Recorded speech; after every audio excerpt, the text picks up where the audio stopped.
আর সাফল্যে সবাইকে শুধু কংগ্রাচুলেশন বলছেন? চলুন আর একটু স্মার্ট ওয়েতে কংগ্রাচুলেশন বলার চেষ্টা করি। Let's get started. সাধারণ সাফল্য বা জেনারেল সাকসেসের জন্য আমরা বলতে পারি ওয়ে টু গো, অর্থাৎ আরো অনেক দূর যেতে হবে, অথবা কিপ আপ দি গুড ওয়ার্ক, অর্থাৎ এই ভালো কাজটি ধরে রাখো। কঠোর পরিশ্রম আর রিমার্কেবল হার্ড ওয়ার্কের ক্ষেত্রে আমরা বলতে পারি ইউ ডিজার্ভ ইট, অর্থাৎ তুমি এটার যোগ্য ছিলে। Finally you got this scholarship, you deserve it. অথবা বলতে পারি hard work paid off, finally your hard work paid of.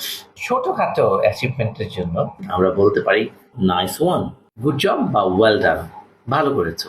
R exceptional অ্যাচিভমেন্টের জন্য আমরা বলতে পারি সেন্সেশনাল জব, অসাধারণ কাজ করেছো। বাট অফিসে কিংবা কোনো ফর্মাল এনভায়রনমেন্ট হার্টিয়েস্ট কংগ্রাচুলেশন বলাটা বেশ মার্জিত। বন্ধুরা আড্ডায় ইউ রকিং বা ওয়ে টু গো বেশ মানানসই। কংগ্রাচুলেশন জানার এই স্টাইলগুলো শিখে ফেললে আপনার ইংরেজি হবে আরো প্রাণবন্ত। So let's try today.